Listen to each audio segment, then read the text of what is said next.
Any miaraka antsika izay mijery ny serasera 3 minitra indray androany andro fety moa zao dia mirary soa ho antsika rehetra ihany koa tratra n'iny krismasy iny ary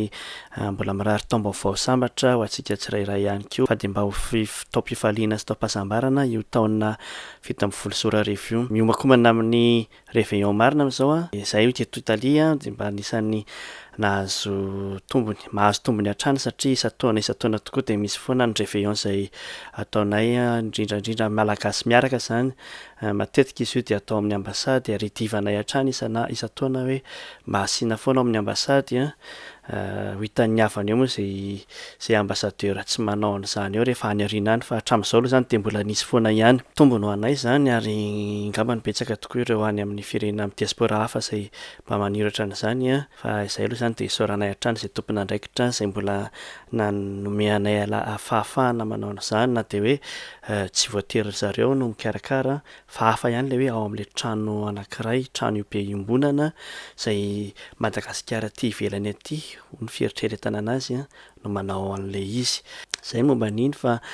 amin'ity video anankiray ity dia mba mangataka hevitra aminareo hoe inona ny zavatra tokony tsara aza atao mandritra ny réveillon fa ny anay tokoa tsy isaky ny réveillon manomboka amin'ny kabary kely aloha dia misy afindrafindrao dia voatapitra ny afindrafindrao dia samy mafoaka efa nandritra ny 10 taona izay io samy mafoaka io mbola teo foana ira mitovy foana ny miasa dia mifandindy eo dia rehefa tonga ny amin'ny 12 dia amin'ny 12 latsaka eo dia mifanapoaka champagne kely dia mifanoroka dia mitohy ny dia fa tsy miova izany ilay izy tsy miova mihitsy izany ilay filinina fa iny foana izaho izany mangataka amintsika hoe raha ohatra ka misy mahita zavatra hafa azo atao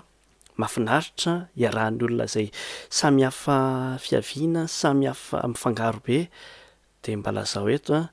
dia ampitaiko any amin'ny mpikarakarany any aminay ihany fa manandray hoe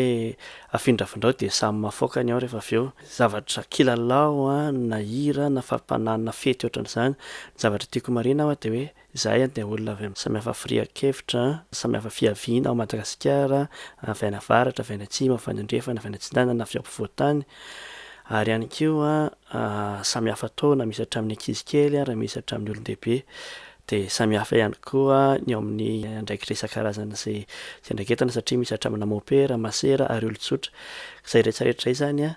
no ezahana vondrona ao anatin'ilay réveillon dia izay no agnatahako hoe inona mba eritreretinareo zavatra taloha fanao tamin'loha tamin'ny fianakaviana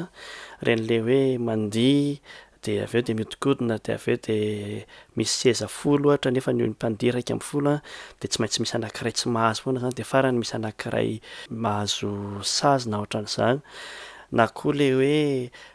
ila kiraro ny vehivavy rehetrarehetra atao eo ampovoan'ny trano dia avy eo pihana ny jiro dia avy eo samy mifandrombaka an'ilay ila kiraro ny lehilahy izay mitovy isa dia izay mahazo an'ilay ila kiraro ny vehivavy no mijery hoe iza ny vehivavy miara-mandihy amiko izany zavatra natao taloha mety fa tsy fantatra na amin'izao fotoana izao mety hetika ihany koa raha ohatra misy zavatra hafa dia mba lazalazao izay ihany ny zavatra lazaiko androany dia mirary soa sy mirary fety ho anareo izay manomana izany mbola mety misy resaka ifanaovantsika eto amin'ny serasera 3 minitra alohan'ny fety fa raha tsy misy moa izany dia amin'ny herintaona indray misaotra antsika rehetra.